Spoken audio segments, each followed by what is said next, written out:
name is Law Nation. Really appreciate each and every last one of you guys for jumping in and tuning in to this morning episode. Hey, I got things to do, places to go, so I'm going to jump live early. So shout out to the notification squad. I really appreciate each and every last one of you all. Yes, the grind is necessary. But neither here nor there. The topic of the hour, Dak Prescott and CeeDee Lamb. Chemistry is necessary. It is. It's necessary to be scary, baby. And that's the only way. Chemistry. But here's the thing, Cowboy Nation. I got to knock down the narratives. I got to knock down the people that like to sully and denigrate this notion that it's not necessary for CeeDee Lamb to move his locker. It's just much to do about nothing in these type of talks. Let's get right to it, Cowboy Nation. I really appreciate each and every last one of you all. Hey, one love to the HBOs. Shout out to you guys. Share gang notification squad. I really appreciate you guys for helping growing the nation. And shout out to those who visit the website, lawnationsports.com. Let's go.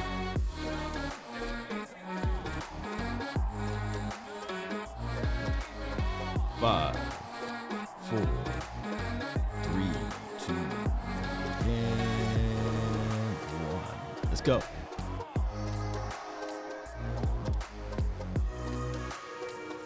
Turn me up, baby.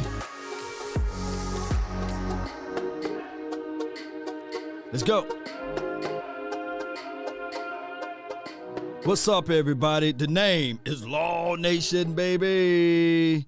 And it's Friday, and it's a fabulous, wonderful, it's a feeling that, look, I'm going to tell you guys right now, when we talk about the day before going into the weekend, right? And I know words can cast spells and everything like that, but one thing that I want to tell you guys right now, the Dallas Cowboys is this right here. We hope that all of these guys can call an Uber or a Lyft if they doing anything out there in the community or for the community with their friends and everything. So, hey, grand rising to everyone, man. I really appreciate everybody for being part of this episode. And here's the thing. We've been talking about CeeDee Lamb for a long time all this week. And why? Why is it necessary to talk about CeeDee Lamb? Well, his third year. Normally for most wide receivers, the third year is the prominent year. Excuse me, the third year is always the best year. Oh, excuse me, it's like a coming out party. And like I said on my previous videos, people look at CeeDee Lamb and they hold him accountable to those things that which he's supposed to be like what he's doing in his 5th or 6th year, which is cool. They've been doing that from day one for the quarterback, right? High expectations, putting him in corners and spots of where other quarterbacks did and didn't do, or what have you. And then when we start looking at the resume, we will say, man, come on. Now, outside of 2020, the quarterback, that was his only losing season. And that don't even count because he couldn't finish the season. I think that he would have figured it out down the stretch, and we would have been above 500 that year. But that's the story of a different day. When I look back at everything of what Dak Prescott can and can't do, right, and I look back at the coaching philosophy and the staff or what have you, our expectation is so doggone high. It put John Legend to shame. So high, it put him to shame because our expectation is Super Bowl every year, right? And when you don't meet them, you start looking for someone to blame. You start looking for someone to shank. You start looking for somebody to say shame. Shame. Shame. Shame.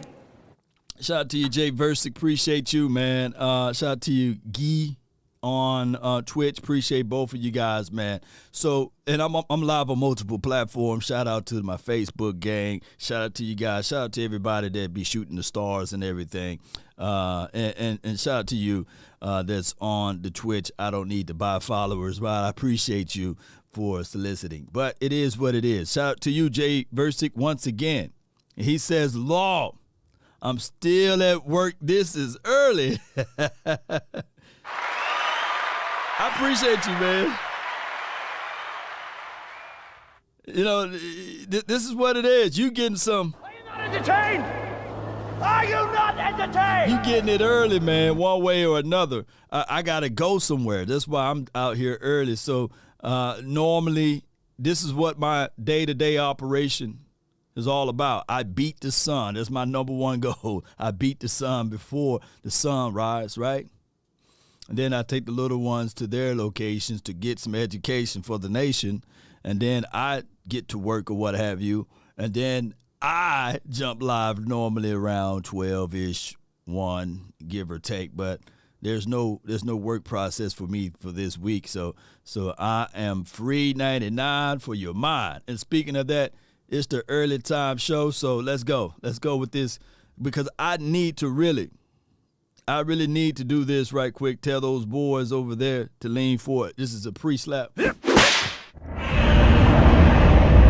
Lamb's locker to be moved next to his after his old locker mates left. Dak says he's hoping it will increase communication between him and his now top target. Shannon, what you think? Is this a big deal or not a big deal? It's not a big deal.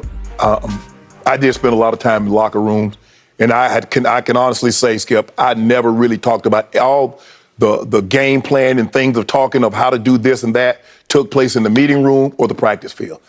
We bull jobs in locker rooms. You walked around a lot of locker rooms. Ain't nobody discussing no plays. Everybody talking about bull job, what they did. How close was your locker to Elway's? Man, I'm on one side. I'm on the he was way down in the corner, and I was way over there. Go ahead. Because normally every day.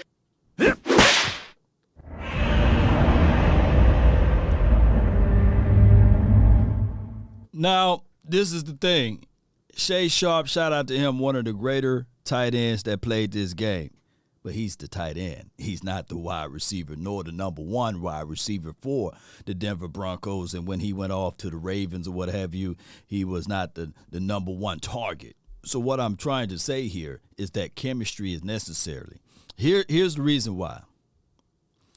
Dak Prescott and CeeDee Lamb in that playoff game, I believe if they had a little bit more chemistry, you know, one thing, that's something that is sacred, right?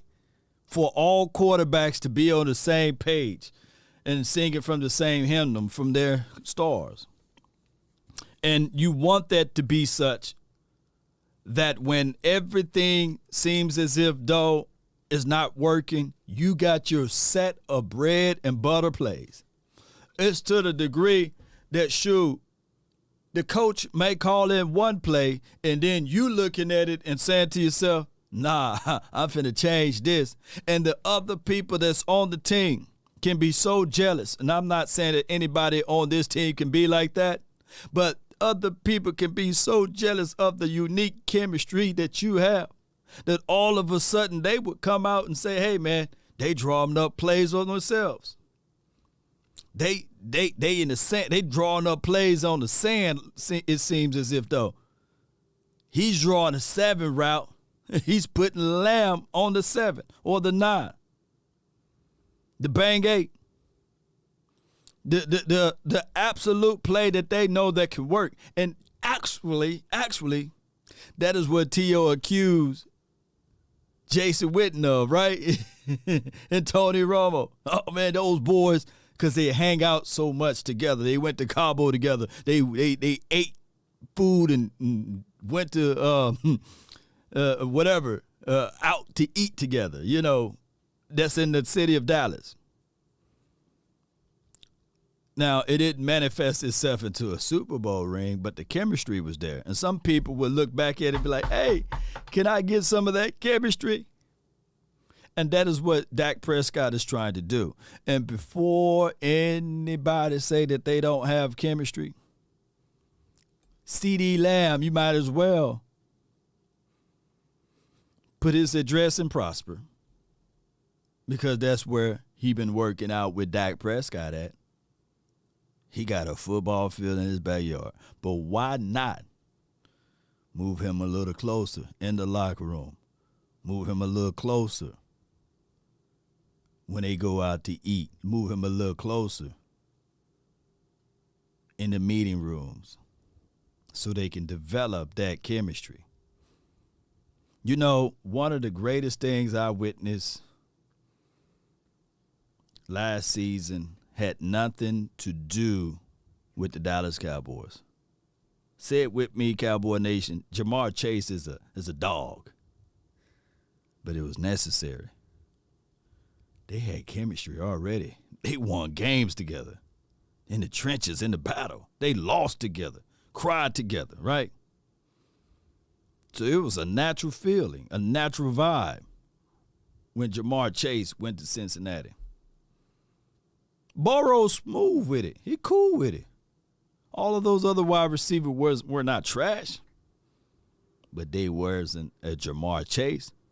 And on top of that, Cowboy Nation, if Jamar Chase went to another team, who knows how long it would have took for that chemistry to develop. Everybody was around my locker because I was holding court. Yep. You know, I'm keeping everybody, I'm making everybody laugh, things of that nature.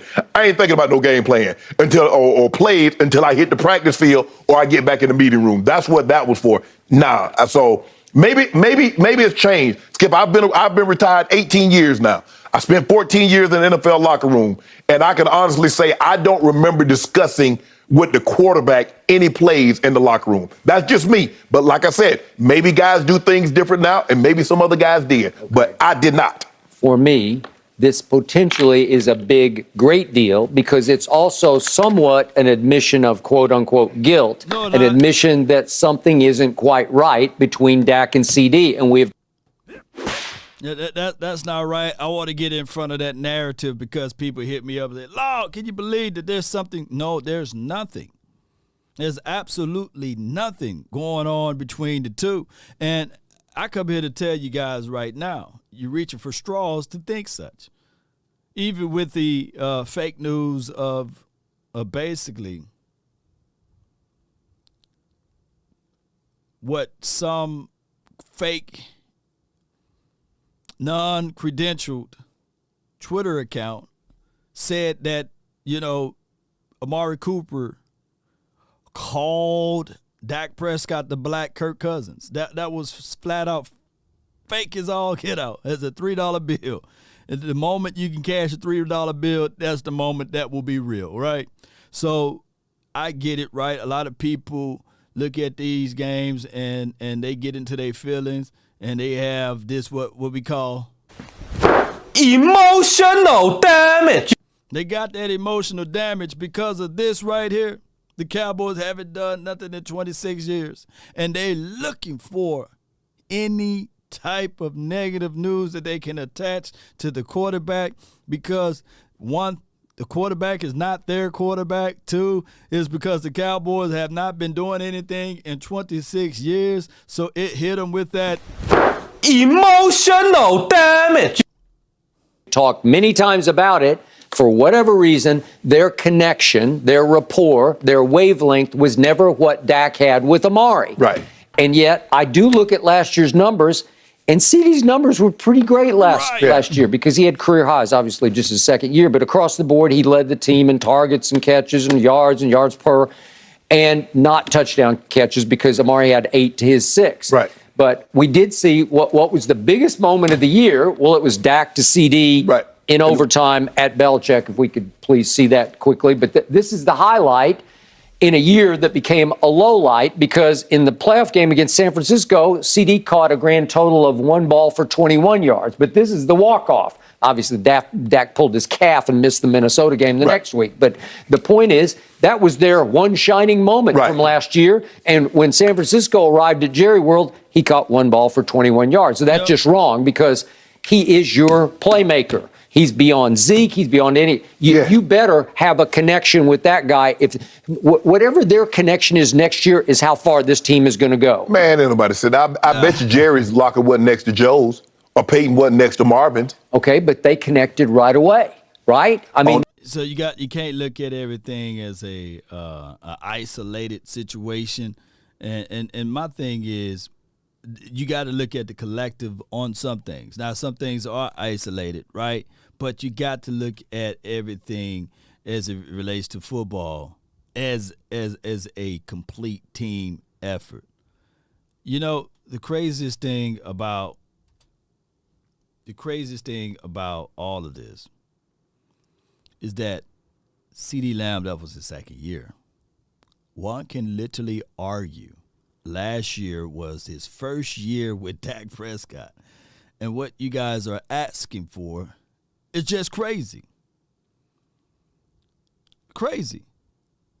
You know, Michael Irvin didn't come about until 1991. 88, he had a terrible year. We know he had the injury or what have you. 89, he was still recovering through a lot of things. So Michael Irvin, let me just say this. His first year, 654 yards. We all knew the playmaker was the playmaker, though, right? Oh, and then his second year, 378 yards in 89. We all know about that in that storyline or what have you. And then in 1990, he had 413 yards. But in 19 of 91, he had 1,523 yards, 93 receptions. It took that man 4 years before we know the playmaker for who the playmaker is, right? 4 years. But what people want now is the playmaker year 1, the playmaker year 2, the playmaker year 3. It took time, baby. It took a moment. Excuse me, Cowboy Nation. And granted, I know that the playmaker, he was injured, right? He had a very devastating injury, you know. But have CeeDee Lamb been playing for 4 years? Can somebody let me know of that? And Michael Irvin, first year, and I know this is a different era, but before he got to 10 or double-digit touchdowns, it was the last year we won a Super Bowl. 1995. So we kind of hold these new wide receivers and this quarterback to a higher standard than we held Michael Irvin, the playmaker. Right? I can only imagine if we had Twitter then. I can literally hear the people that think they know more football than the coaching staff and, of course, think that they would be better than Michael Irvin. They would be literally saying right now, oh, man, that was a bust. That's a waste of a pick. Oh, my gosh, man, why would the Cowboys draft him, man? He can't get right. He talked too much. Oh, man, they trade him. Let's go get Andre Reed. Let's go get another Irvin Fryer or somebody. You know, don't get Michael Irvin. Let's go get Irvin Fryer. He would be better on this team. Ooh, don't you look at his stats? Man, we would love. Look, they would be dogging. Look, people didn't know Troy Aikman until 1991, right? Oh, my God, I can only imagine. People would have been like, oh, man, this Troy Aikman is trash. He's garbage, man. You look what Jim Kelly is doing. Look what John Elway is doing. At least he took his team to the Super Bowl. You know, who is Troy Aikman? You know, I can literally see the Twitter folks right now. If we had Twitter back in those days. Man, Troy Aikman's good, but, man, he ain't no Dan Marino. Man, bring Danny White back. At least he brought the Cowboys to 3 NFC games in the championship, you know. Because people don't have patience these days, right? Man, what we can do to get this quarterback, man. Oh my gosh, man. Y'all, you guys just don't understand. This Twitter world and this social media done clouded a lot of people's judgments of football. I really think that the worst thing that ever happened for football is fantasy football.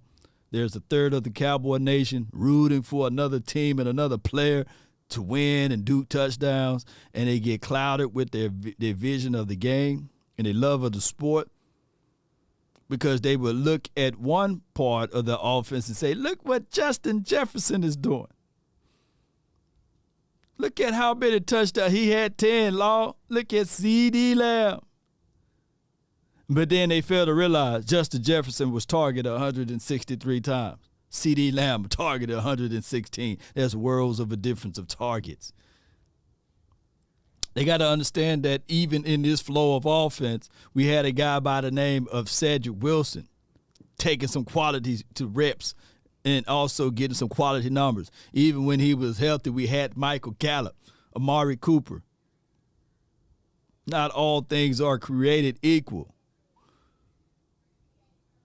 They just had natural rapport. You get in the meeting room and you talk about what you like. You get on the practice field and you do repetitions in practice, Skip. That's where you really get it done. Did you struggle right out of the blocks with John Elway? Yeah. No, you did not. I didn't. No, Skip. No. But because here's the thing. But I did sit next to him in the meeting room. Now, in the meeting room, I sat right next to him. Yes, because I'm hearing what they talk about. Okay, this depth need to be 12, 14. 7, what you think? Yeah. Let's try 12, knowing come game time, you're going to speed it up, it's going to be 10. Okay. We're talking like that. But once we hit the locker room, party! Hey, Sharp, you heard what they said? What? Okay, but this is about this isn't about strategizing. This is about rapport. This is about just kicking. Hey, dog, you right with Stefon Diggs stats. I just looked it up while you posted that, man.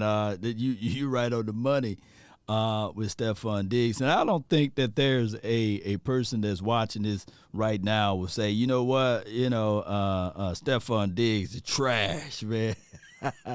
Because, Stefon Diggs, he had, 2015, 720 yards, but he was still averaging 13 yards per catch. That's not bad. That's nothing to sneeze at. Had 4 tubs. That's not nothing to really scoff at or what have you. Then 2016, he had 84 receptions for 903 yards. And then 2017, 849 yards. And then 2018, 1,000 yards ever since then. Is Stefon Diggs considered a number 1 wide receiver, Cowboy Nation? You guys can let me know.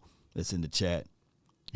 and of course, people tend to look at these guys on the latter part of their careers and say, hey, we need to go get that. We need to go get that. So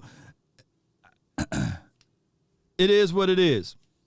I love this conversation because here's the thing. Now, I don't know which round Stefon Diggs was drafted in. You guys can put that in the chat. But the Cowboys standards, they tend to move the goalposts, right? Like Laurent Robinson, he was drafted in the 3rd round. He came to the Cowboys immediately. Shine, he's 6'2" kid. Hey, Tony Romo was able to find him, and he had 11 tubs in one season. After that, he disappeared. Just like magic, Houdini trick, right? But he was a 3rd round draft pick. He just hit his potentials that 1 year because he was matched up with a quarterback. Cedric Wilson was a 6th round draft pick. People fail to realize that. Kyle Young said he was a 5th round draft pick. Yep. For Stefon Diggs. And what round was Cooper Kupp drafted in as well? But what people do for the Cowboys, if he's a 3rd round draft pick, they elevate him. Oh, man, y'all got all of these weapons. Look at Michael Gallup. Hey, right now they're doing it a little bit. Look at Jalen Tolbert. Let these boys get a chance to adjust to the National Football League. Yeah, oh, my gosh. Greg Berry, you off the top rope with this one. I love it, man. Stefon Diggs is a perfect example of letting a guy develop. Oh, my gosh, man. Ooh. But what people want the Cowboys should do is we don't have that longitude nor latitude. No. He must be T.O. day one. And T.O., it took time for T.O. to develop. It with him, just bull jiving with him to try to get connected better, where you have a little bit of wavelength. You feel like you guys are together on things, because I think they're going their separate ways up to this point. You think so? I do. I never got a sense that they had any connection whatsoever. Now, I don't know why, because Dak is really good as a teammate with everybody. Yeah. He's Brady-esque anyway, in that he seems to be pretty good with everybody. I mean, and they're close in age, Skip. I mean, they're probably only, a couple of years in there. I mean, Dak's, 27? Yeah.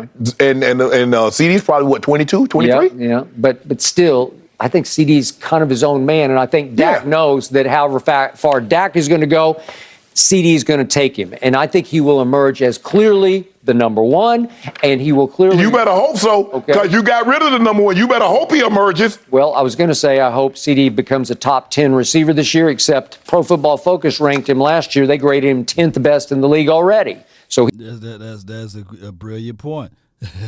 Fantasy nerds want those stats, though. This is from Greg Berry. I think fantasy football done ruined football in general. It ruined football. It clouded the minds and it swayed the thoughts of the youth, and the information that gets out for people. They look at individual players as commodities, right? So they can have their braggadocious ways amongst their peers or amongst their compatriots or what have you. And I just couldn't do it, man. But shout out to those. I'm not sullying or denigrating people who do play fantasy football. Shout out to them if they get joys of seeing the player that they pick on another team for the Jets or for the Washington, and they rooting, I got a touchdown because he, and I'm winning in my league. I get it, that just, I guess I'm more of a straight and narrow person versus a open, I'm looking at every player. I told people, like, the moment Amari Cooper signed with the Cleveland Browns, although it wasn't his fault that he left or what have you, I said, man, he's the enemy now. I can't be rooting for him. You can have passion to a player or for a player, but just flat out rooting for a player, come on. Nah, this is just not me. And I'm not dogging anybody who will look at the fantasy league and say, okay, I'm in this league and I'm making money, what have you. You do your hustle, you make your money, make your coin. I said like Tupac, I made a G today, but you made it in a sleazy way. Go do your own thing, But it is what it is at this point, and I get it. Football is supposed to be entertainment, and when you're talking about entertainment, Are you not entertained? Are you not entertained? that's just how it goes. he's already top 10. You think so? Yep, I know. I don't know about all that. And you are highly skeptical. I don't know about all that. I'm very skeptical. Very skeptical. Too many drops for me, Skip. Well, he's had a few. Too many times coming up small in big situations, Skip. I mean, look, and here's the thing. He said too many drops. Justin Jefferson had more drops.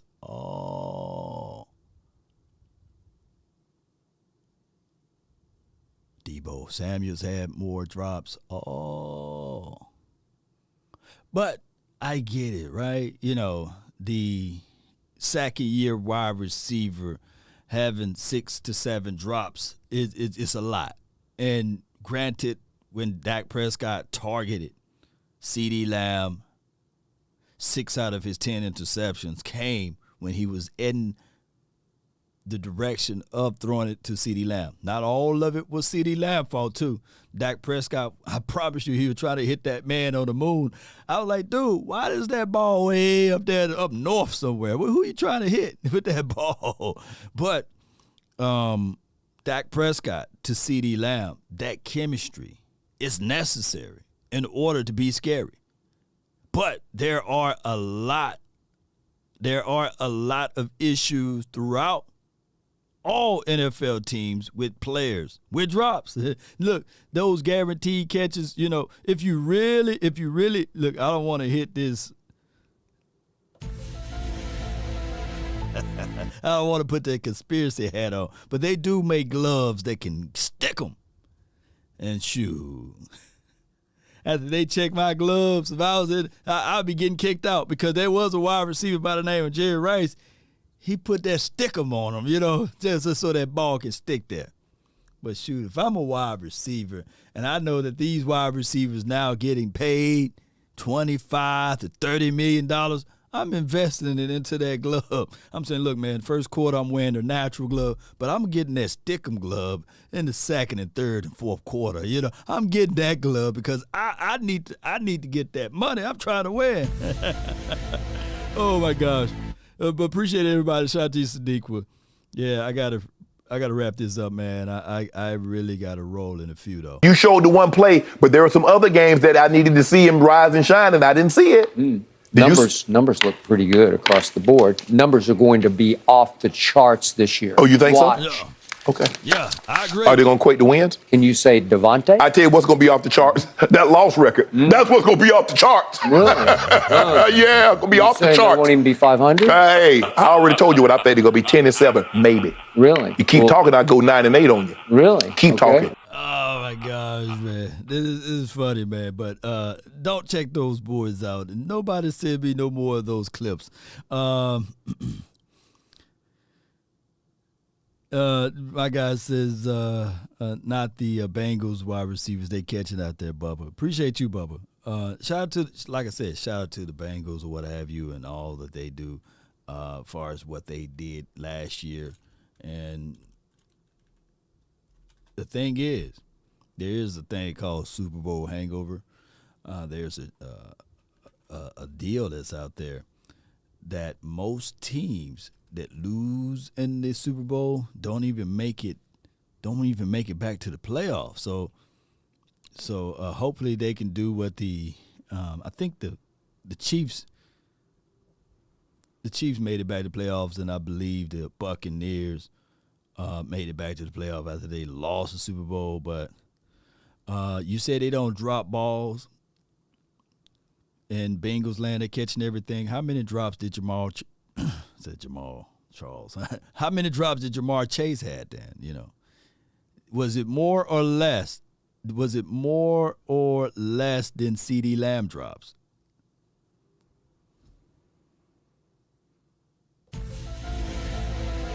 How many drops did Jamar Chase have? Was it more or less? Let me know if you know. I know. Since he said they don't drop anything over there. And T. Higgins, he tied for the same amount of drops that my guy had. And T. Higgins, he had like 6 or 7 less targets than my guy. But, here's the thing. Jamar Chase had 9 drops. And granted, I give me those 9 drops if we're going to get 1,400 yards, though. As a rookie, as a rookie. And like I said, man, look, like you said, the amount, and he had 123 targets, too, 81 receptions, 13 touchdowns. And if you mean to tell me I'm going to get 13 touchdowns out of 9 drops, nah, give me them 13 touchdowns, dog, So I'm not finna look at the isolated stat line for it because that will fall into the realms of me looking at it like fantasy football, right? Granted, Jamar Chase, T. Higgins, and Boyd, those boys, man, Boyd can pretty much go to a team and stand alone himself, believe it or not. So those boys, those wide receivers, is a good threat. And shout out to them. We will see those guys week 2, right? We played Cincinnati. We're going to have our hands full. Look, I want my guy Diggs to cover. Oh, my gosh. Who do I want Diggs to cover? God dog. I would say, sheesh, T. Higgins or Jamar Chase.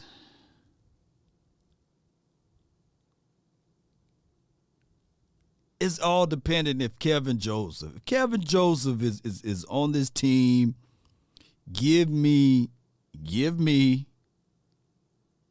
Diggs on Higgins, and I hope both teams are healthy. By the way, give me Diggs on Higgins, and give me Kelvin Joseph on Jamar Chase.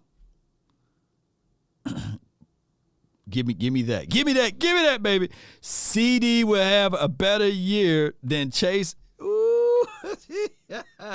Hey man, you look, man, it's early in the morning, man, but you said it. Jay Versi, you said it.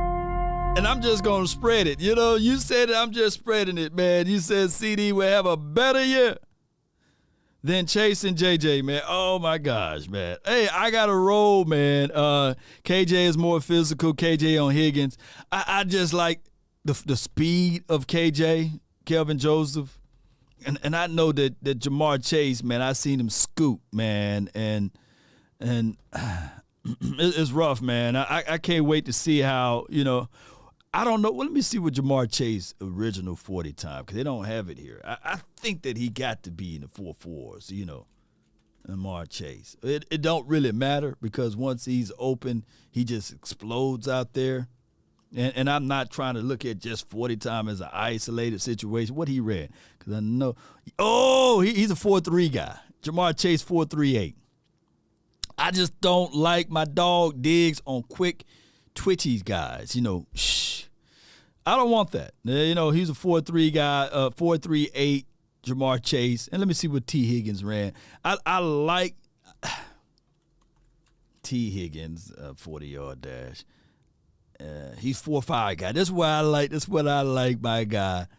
I like my guy on those type of guys. My only thoughts would be, is T. Higgins so doggone tall, man. And let me see height. Let me see how tall T. Higgins is. You know, T. Higgins my guy too, man. All of those boys, man. Let me see how tall he is. He's 6'4", and the only wide receiver, the tall wide receiver that gave my guy Trayvon Diggs his work was Tim Patrick last season. Gave up 81 yards, and we do know that touchdown. It was 50-50, though. You know, Diggs was in the right position. If Tim Patrick was like 6 foot or something like that, it would have been a pick. I promise you, it would have been a pick. But y'all put in how tall Tim Patrick is. But he moused my guy, and he destroyed all of the DBs out there in Cowboys land. He did. Tim Patrick. How tall is Tim Patrick? He might as well be listed as a tight end.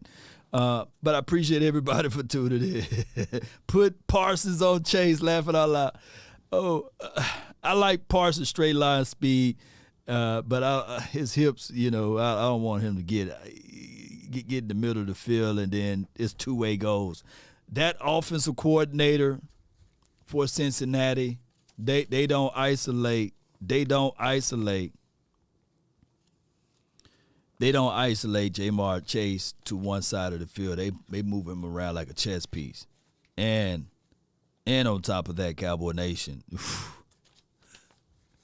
I'm gonna wait for all of my analysis on Cincinnati for week 2. But Cowboy Nation, I really appreciate you guys for tuning in and being part of this episode. I gotta go. Let's go. It's graduation day. I gotta put on my nice little suit and watch my little one walk across that stage. It's a wonderful time, baby. Let's go. Appreciate everybody. One love to the HBOs, the SJs out there, and thank you all for being part of this episode. Be sure to check out this episode on your podcast, iTunes, as well as Apple TV, Roku TV, and Amazon TV. I'm everywhere, baby. But be sure to also check out Law Nation Sports on Facebook and check out CowboysExperience.com, where we do live meets and greets where you can literally shake the hand of Hall of Famers. You know, I can say that now, Drew Pearson. Oh, my goodness. Shout out to him. He should be at one of the events this year. Kenny the Shark, Lincoln Coleman. Hopefully we will have CeeDee Lamb for the 2022. We had Parsons last year. And if you guys didn't get a chance to come out to that event, you missed out on shaking a legend's hand. Let's go. VIP, baby. I see you, fam. Marquise Bell. Y'all want me to try to get Marquise Bell? Let me know in the chat. He still got to make the team, though. He's making the team. Y'all think Marquise Bell will make the team? Let me know. Appreciate you, East Camden, for life. Appreciate you, Greg, Barry, Chris Graham, and Hutchins. Appreciate you. Let's go, Cowboy Nation. One love. Shout out to everybody, man. Curtis, I see you. Verdie, let's go.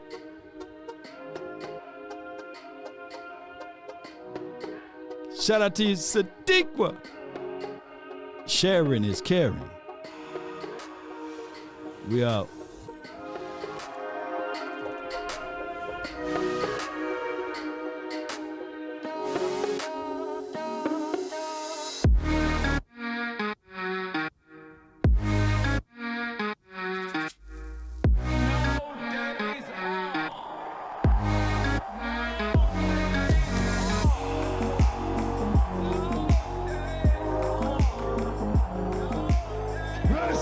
This is Sparta!